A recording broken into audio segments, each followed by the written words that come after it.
आज के वीडियो के अंदर हम आवेशन के प्रकारों को पढ़ने वाले हैं एंड इसके अलावा हम 2 लेक्चर और रिकॉर्ड कर चुके हैं जो कि आपके देखे होने बहुत ज़्यादा ज़रूरी हैं। तो चलिए स्टार्ट करते हैं। सबसे पहले हमें ये पढ़ना होगा कि आवेश कितने प्रकार के होते हैं, धनात्मक, ऋणात्मक। इनको हम पहले भी पढ़ चुके हैं, ठीक है। अब हम पढ़ेंगे कि आवेश दूसरी वस्तु को हम किस तरीके से आवेशित कर सकते हैं या कोई भी वस्तु है उसको कितने तरीके से आवेशित किया जा सकता है। इसमें फर्स्ट पॉइंट है घर्षण के द्वारा, सेकंड है प्रेरण के द्वारा और थर्ड है चालन के द्वारा, स्पर्श के द्वारा, ठीक है। तो आवेशन के प्रकारों को हम सबसे पहले पढ़ने वाले हैं। नंबर 1 घर्षण के द्वारा, इसको हम पढ़ चुके हैं डिटेल में, तो ज़्यादा अंदर इसके जाने की ज़रूरत हमें है नहीं। फॉर एग्जाम्पल मैं आपको बताऊं, यहाँ पर आप देखें तो आप एक एग्जाम्पल के लिए अपनी ही पेन को ले लें, ठीक है। और अगर आपको एग्जाम्पल चाहिए तो आपके एनसीईआरटी की किताब में भर के दिए हैं, तो आप वहाँ से ले सकते हो, ठीक है। एग्जाम्पल के लिए हम पेन को ले लें और कागज के छोटे छोटे टुकड़ों को ले लें, ठीक है। कागज के छोटे छोटे टुकड़ों को ले लें, सॉरी फोकस खराब हो गया। कागज के छोटे छोटे टुकड़ों को ले लें, तो वहाँ पर आप पेन को अगर आप अपनी टी शर्ट वगैरह से रगड़ते हो, जो भी ड्रेस, ऊन का, रेशम का, जो भी आप कपड़ा पहने हो ना, उससे रगड़ते हो तो वो उन छोटे छोटे टुकड़ों को आकर्षित करने लगता है।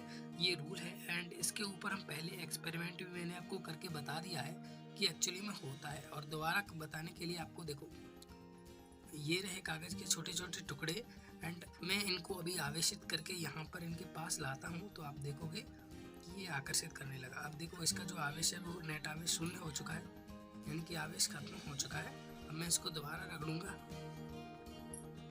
अब ये देखिए दोबारा अट्रैक्ट करने लगा, ठीक, ये है ना। तो ये हम पहले भी कर चुके हैं, आपको पहले भी ये एक्सपेरिमेंट में मैंने आपको बता दिया है।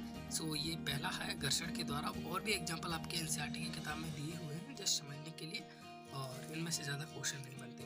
दूसरा है प्रेरण के द्वारा, और ये मोस्ट इम्पोर्टेंट है, और इस चालन के द्वारा। इनमें से क्वेश्चन भी आते हैं अच्छे खासे, तो आपको ये पढ़ना अच्छे तरीके से ज़रूर है। सबसे पहले हम चालन के द्वारा पढ़ लेते हैं। चालन यानी कि स्पर्श के द्वारा, इसके तरीके से किस तरीके से आवेशित किया जा सकता है, इसको आपको अच्छे तरीके से पढ़ लेना है। एग्जाम्पल के लिए मैं आपको बताता हूँ, आपके पास मान लीजिए 2 डैम है, इस तरीके से 2 डैम है, एक बड़ा है एक छोटा है, ठीक।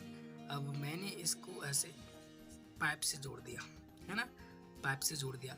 अब इसमें ज़्यादा पानी है और इसमें कम पानी है, बहुत कम पानी है। तो अब क्या होगा, इस पाइप के द्वारा होते हुए पानी इसमें से इसमें जाने लगेगा।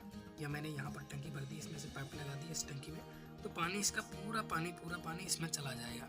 अब जाएगा क्यों, इसका रीजन आपको पता होना चाहिए। देखिए प्रकृति का एक रूल होता है कि कोई भी चीज है वो उच्च विभव से अपनी निम्न विभव की ओर गति करती है, ठीक है, निम्न विभव की ओर गति करती है। अभी ये समझना थोड़ा सा आपके लिए हार्ड होगा, तो इसको मैं सिंपल सी लैंग्वेज में आपको बोल देता हूँ कि कोई भी वस्तु अपनी अधिक मात्रा से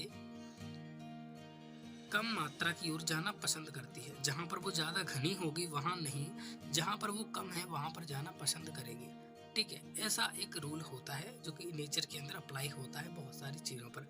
अब सेम आवेश पर अप्लाई होता है। अब यहाँ पर ये एक वस्तु मैंने ले ली, ठीक है। ये वस्तु उदासीन है, इसके अंदर प्लस और माइनस दोनों की संख्या बराबर है ना। इसके अंदर प्लस भी है माइनस भी है, प्लस भी है माइनस भी है ना। तो अब मैं इसके पास एक वस्तु को लेकर आ रहा हूँ जो कि आवेशित है, ये नेगेटिव आवेशित है, यानी कि ये इस पर ऋण आवेश है, और इसको मैंने इन दोनों को टच करा दिया। तो होगा क्या, इस वस्तु से जो इस वस्तु पर ऋणावेश है वो इस वस्तु से होते हुए इस वस्तु में फैल जाएगा, क्योंकि इसमें से एक वस्तु पर तो ऋणावेश अवेलेबल है, इस वस्तु पर तो ऋणावेश अवेलेबल है, बट इस वस्तु के ऊपर कोई आवेश नहीं है, तो आवेश इधर से इधर चला जाएगा। अब क्यों जाएगा, क्योंकि मैंने आपको बताया आवेश वहां जाना पसंद करेगा जहां पर उसकी मात्रा कम है। अब इस पर आवेश नहीं है तो इसमें से इस पर आवेश ट्रांसफर हो जाएगा। ये तो बात हुई माध्यम की, क्योंकि ये दोनों आपस में टच में हैं तो ऐसे आवेश गति कर सकता है। यहाँ पर ये पाइप से जुड़े हुए तो जा सकता था।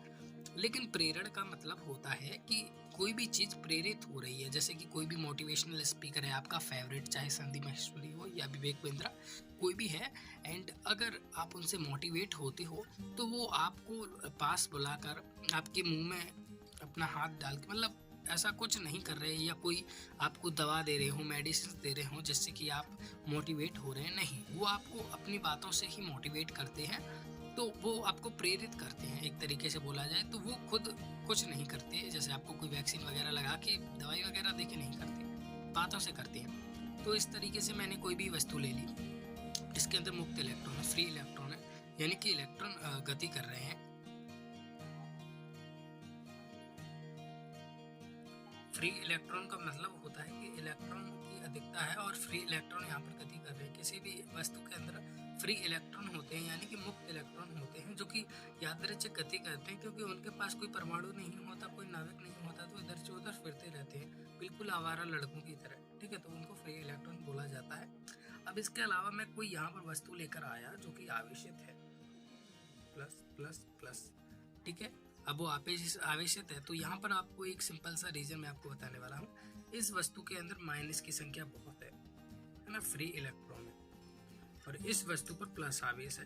अब मैं टच करता तो प्लस आवेश फैल जाता, बट यहाँ पर अब ऐसा नहीं होगा। अब क्यों नहीं होगा? क्योंकि अब यहाँ पर एक रीजन आ जाएगा, क्योंकि ये टच नहीं है, संपर्क चाहिए। जैसे कि यहाँ पर पाइप जुड़ा था ना, तो संपर्क चाहिए, लेकिन संपर्क तो यहाँ पर है नहीं। तो यहाँ पर क्या होगा, ये प्लस दूर है।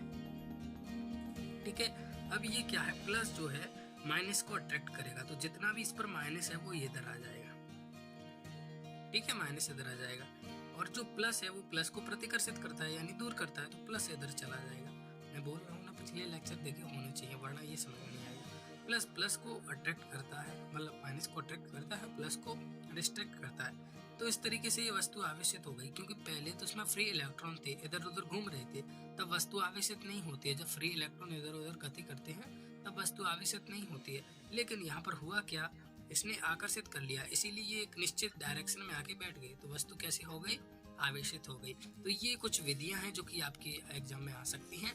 और एक सिंपल सा रीजन मैं यहाँ पर आपको क्लियर कराना चाहूँगा कि जो प्लस को आप लड़का समझ सकते हो, ठीक है, और जो माइनस है उसको लड़की समझ सकते हो। तो देखो, लड़का हमेशा लड़की से प्यार करता है, यानी कि प्लस माइनस को अट्रैक्ट करता है, अपनी ओर आकर्षित करता है, या बोले तो माइनस प्लस को अपनी ओर आकर्षित करती है। ठीक है, दोनों एक दूसरे को आकर्षित करते हैं। लड़का लड़के से कभी प्यार नहीं करता, दोस्ती रहती है, बहुत ज़्यादातर लड़ाई होती है तो एक दूसरे से दूर भागते हैं। और लड़की में चुड़ैल वगैरह पता नहीं क्या क्या चलता रहता है, तो ये भी एक दूसरे से दूर भागती है। प्लस माइनस अट्रैक्ट करता है।